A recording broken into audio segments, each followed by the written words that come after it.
Nesse momento eu quero convidá-los então para nós novamente orarmos a Deus antes de abrirmos a Tua Palavra. Oremos então.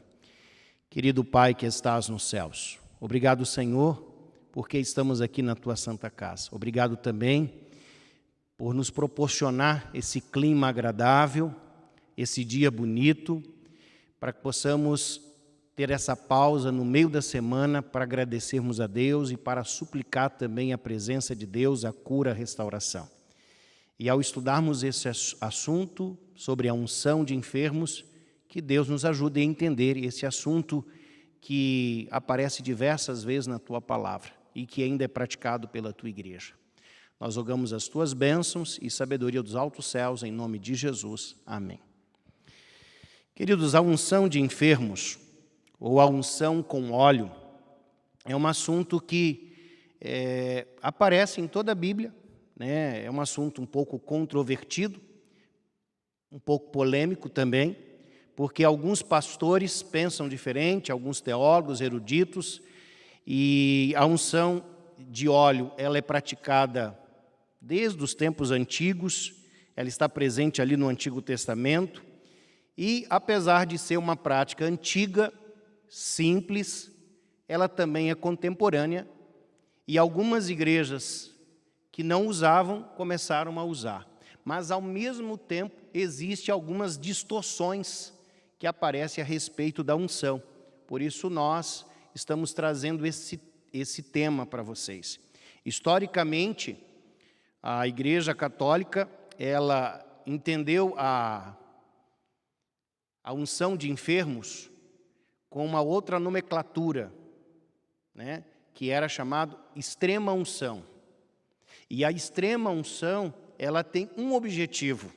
Ela é um sacramento da Igreja Católica, existe 7. É para que o indivíduo que está ali moribundo, enfermo, ele possa obter o perdão dos pecados e prepara o indivíduo para a morte. Então, a extrema unção é assim. O indivíduo está nos seus últimos momentos de vida, então aparece ali o líder eclesiástico, aonde ele faz a unção, que é para o perdão dos pecados e, ao mesmo tempo, para o descanso, para a morte da pessoa. E é uma atitude, a Igreja Católica entende isso como uma atitude de fé da Igreja para trazer ao enfermo uma esperança, para ele superar a escuridão da morte. E dessa perspectiva, a gente poderia dizer o seguinte, que a extrema unção, ela é diferente daquilo que aparece na Bíblia. Porque a unção na Bíblia é para vida, e a extrema unção é para a morte. Então, o que aconteceu?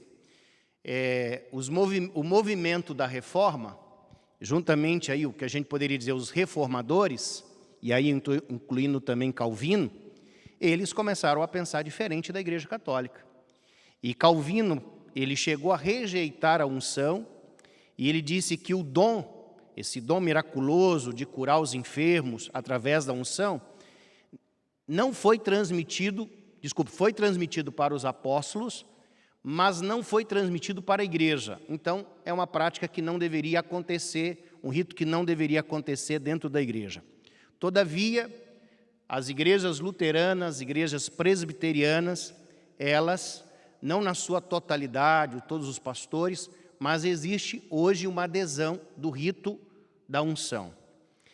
Mas, ao mesmo tempo que nós temos aí, então, a extrema unção, na Igreja Católica, nós temos alguns pastores e a liderança das igrejas, dos reformadores, também praticando a unção, mas nós temos uma distorção da unção nas igrejas neopentecostais.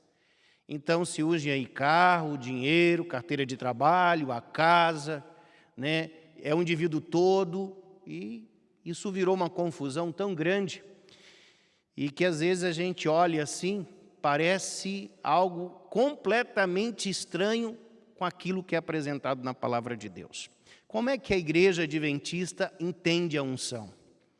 A unção de enfermos é definida pela Igreja Adventista como uma cerimônia muito solene. E só para vocês assim perceberem um pouquinho como que essa prática acontece, nos últimos meses, eu fiz 2 cerimônias de unção e recebi mais 2 pedidos, né? Mas aí, como as pessoas estavam hospitalizadas, então nós não tivemos como atender no hospital, senão seríamos 4 cerimônias dentro de um período bem curto. E dentro dessas últimas cerimônias que nós fizemos, dessas últimas 2, uma foi o irmão Gabi, que descansou, e a outra é um irmão Maurício, que está em casa, foi feita a cerimônia na casa, e ele está melhorando com as orações dos irmãos, e eu poderia dizer assim, com a fé da família, e também com os tratamentos que são ministrados pela medicina tradicional. Então, a Igreja Adventista, ela tem nessa cerimônia uma cerimônia simples, solene. Os adventistas praticam uma unção com um objetivo espiritual, que é a cura dos pecados e a restauração da saúde física.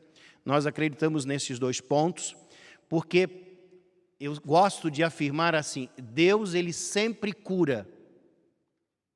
Deus é que vai determinar como é que ele vai curar. Mas a cura pode ser física, mental ou espiritual. Quando é feita uma oração de fé, suplicando a Deus, a cura sempre acontece. Deus é que vai determinar como ela acontece.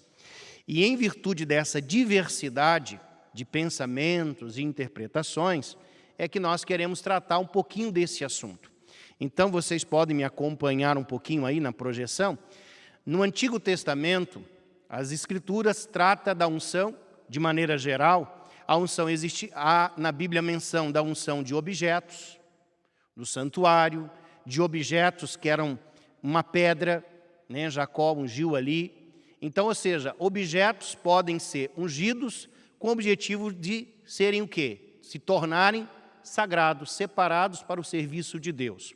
Os reis também eram ungidos, né? Quando eles eram escolhidos, o rei Saul, rei Davi, a gente lê isso na história bíblica. O momento em que eles recebiam aquela missão de ser rei, mas além de ser rei, também tinha uma função espiritual de liderar o povo de Deus. Os sacerdotes também recebiam uma unção, e aí havia, no Antigo Testamento a gente olha, por exemplo, eles passando óleo em todo o corpo, também despejando na cabeça do sacerdote, e nós temos a unção dos profetas, e assim ele iniciava o seu ministério. Então o ofício profético era assim, e quando eles recebiam ali a unção, algo acontecia de especial na vida deles. Diferente do que acontece hoje, que posterior à cruz, nós temos aí a vinda do Espírito Santo, e todos nós temos o Espírito Santo. No Antigo Testamento, o Espírito Santo também atuava, mas quando um rei era ungido, ele recebia o Espírito Santo. Quando um profeta era ungido, ele recebia o Espírito Santo. E nós temos isso na Bíblia, porque quando ele era revestido do Espírito Santo, da unção, isso legitimava, isso dava direito, isso também produzia capacidade. Essas 3 coisas aconteciam. E no Antigo Testamento o revestimento era concedido conforme a vontade de Deus.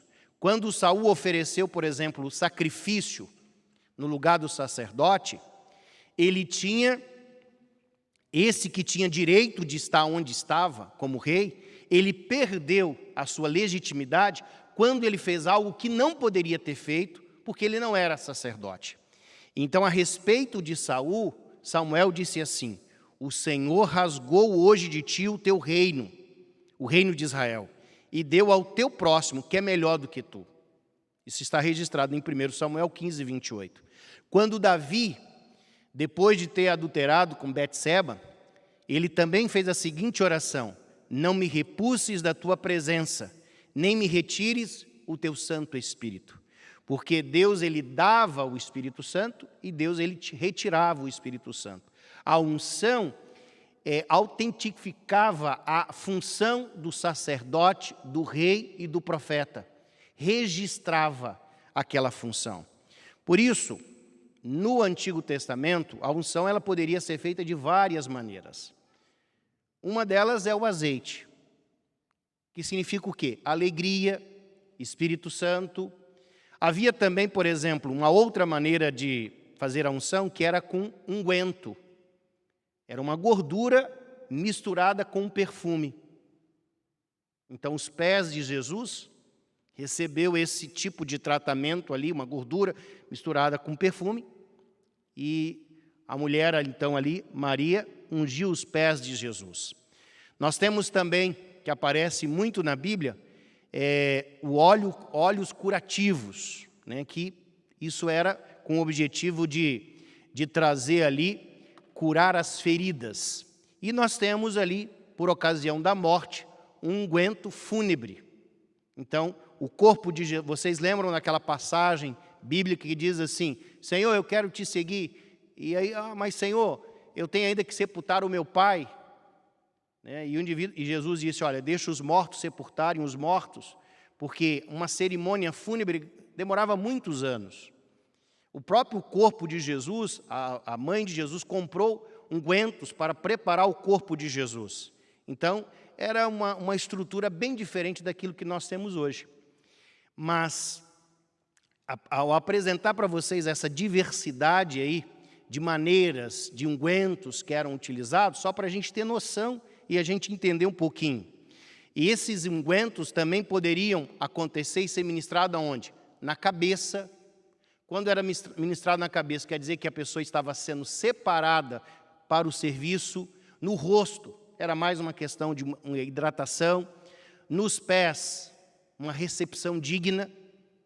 E as feridas, mais como medicação, como aconteceu ali com aquele jovem que estava caído na história do bom samaritano.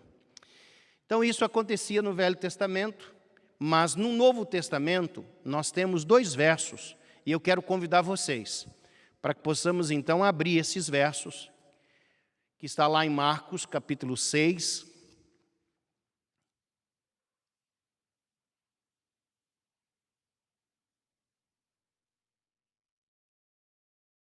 Marcos, capítulo 6, e o versículo 7, e depois os versículos 12 a 13.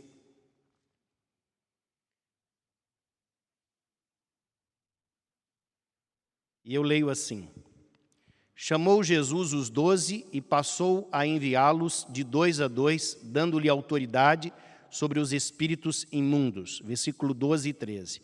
Então, saindo eles, pregavam ao povo que se arrependesse, expeliam muitos demônios e curavam numerosos enfermos, ungindo-os com óleo.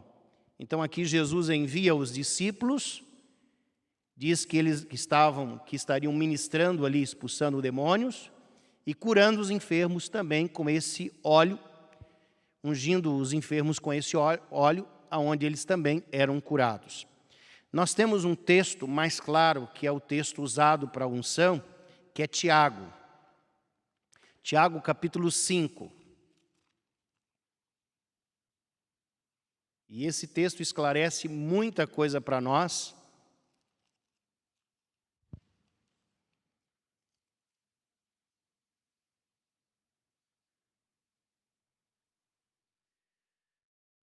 Vejam só o que diz o texto.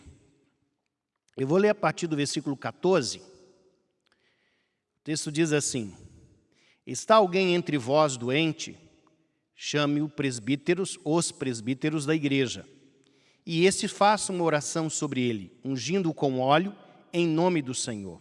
Versículo 15. E a oração da fé salvará o enfermo, e o Senhor o levantará. Se houver cometido pecados, ser-lhe-ão perdoados.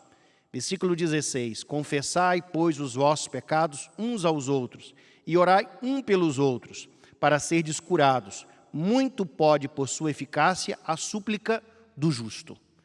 O que eu compreendo desse texto através daquilo que eu estudei? A ênfase não está no óleo. O óleo não é santo. O óleo é um óleo de oliva, um azeite. Esse óleo também não se transforma em um óleo santo após a oração. O foco aqui é a oração de fé que você faz em relação ao enfermo, é o ato e a entrega do enfermo que também, num ato de fé, consagra a sua vida e pede perdão dos seus pecados. E Deus, então, cura. Ele pode curar fisicamente, espiritualmente e mentalmente. Deus é que determina a maneira como a cura vai acontecer. Então, este óleo, ele é ministrado na testa do enfermo como símbolo do poder regenerador do Espírito Santo, como símbolo do poder que cura e consagra a pessoa. Esse óleo, então, é um símbolo espiritual da cura divina que Deus realiza na pessoa. Por isso, é importante a gente frisar que o que é santo, o que é sagrado, na realidade não é o óleo, mas é a oração. E diz que nós devemos chamar não simplesmente um ancião. Fala aqui no plural, que os anciões, os líderes da igreja, devem ir até a casa do enfermo ou o lugar aonde está o enfermo para que essa oração seja feita. Como é que a unção é praticada dentro da igreja adventista? E talvez aqui seja importante a gente prestar um pouquinho atenção. Porque, como eu disse para vocês, várias pessoas pedem para nós a unção, e boa parte da maneira como as pessoas pedem, às vezes acontece assim uma distorção. Muitos entendem a unção como extrema unção, até dentro da igreja adventista. O indivíduo está nos seus momentos finais, pastor, vem aqui para orar, como se fosse assim, para o indivíduo morrer logo. E não é essa a proposta da unção. Então, eu coloquei aqui algumas coisas que fazem parte da prática da unção. Como assim? A iniciativa. Quem é que tem que tomar a iniciativa de pedir a unção? A pessoa enferma. Ou seja, a pessoa que está ali doente, ela tem que mostrar o desejo que eu quero o quê? Ser ungida. Então, para isso, a pessoa ela tem que estar o quê? Consciente, queridos. Entendeu? A unção, eu preciso chegar na casa da pessoa, eu preciso conversar com a pessoa precisa ali não relatar os seus pecados, olha, eu pequei assim, pequei. Não é isso. Mas a pessoa precisa fazer, eu vou usar uma expressão aqui, um balanço da sua vida. E de repente ela precisa pedir perdão aqui, perdão ali a Deus, porque às vezes a pessoa está ali no momento de aflição, no momento de sensibilidade, e ela precisa entregar, quem sabe, algumas chaves da sua vida a Deus. E algumas coisas ela precisa acertar. E esse é o momento da unção é justamente para isso, você proporciona isso. Então essa iniciativa parte da pessoa, né? Então por isso ela precisa ter condições físicas de entender e de receber a unção. Eu gosto de ministrar a unção e logo na sequência dá também a Santa Ceia. Tá? Então veja, é diferente do conceito da extrema unção. Bem diferente. Em que circunstância a pessoa deve solicitar a unção? A unção não pode ser usada assim, diante de qualquer mal. O indivíduo deu uma dor de cabeça qualquer, deu aí, quem sabe, um problema simples, eu vou solicitar a unção. Não. Ela deve ser reservada, sim, para doenças graves, mas não somente para as doenças fatais. Elas são doenças graves, mas não precisam ser fatais. O ato de ungir é o momento em que nós estamos reconhecendo a gravidade física, né, da enfermidade, mas, acima de tudo, nós estamos confiando em Deus. Mas isso não substitui o cuidado da medicina tradicional. Os medicamentos, os conselhos que são dados, os procedimentos que são ministrados.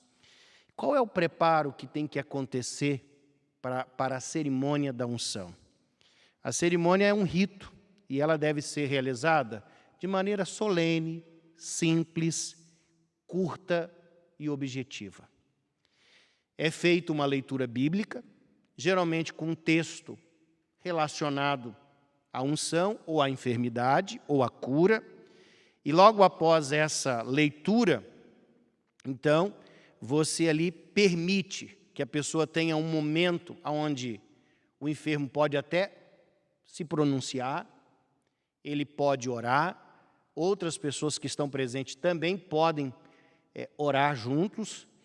A oração, se possível, deve ser feita sobre os joelhos.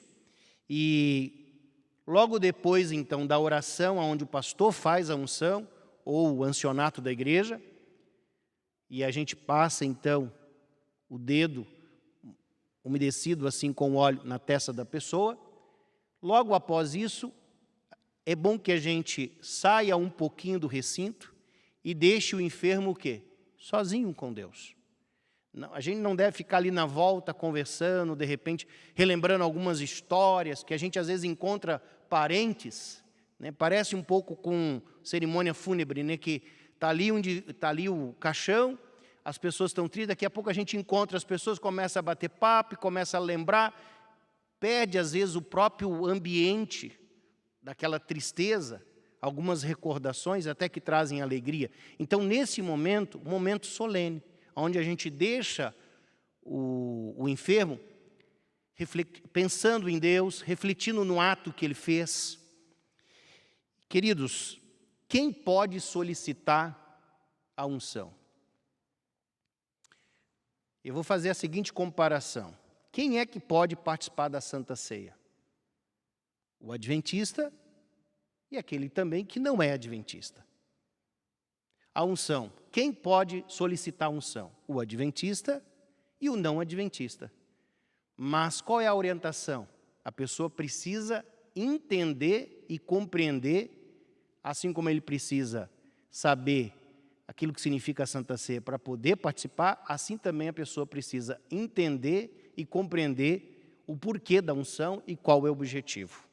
Então, há necessidade, em alguns lugares, quando a pessoa solicita, ela não tem a compreensão, você parar e explicar de maneira resumida o que é unção, e aí perguntar se a pessoa deseja realmente receber a unção.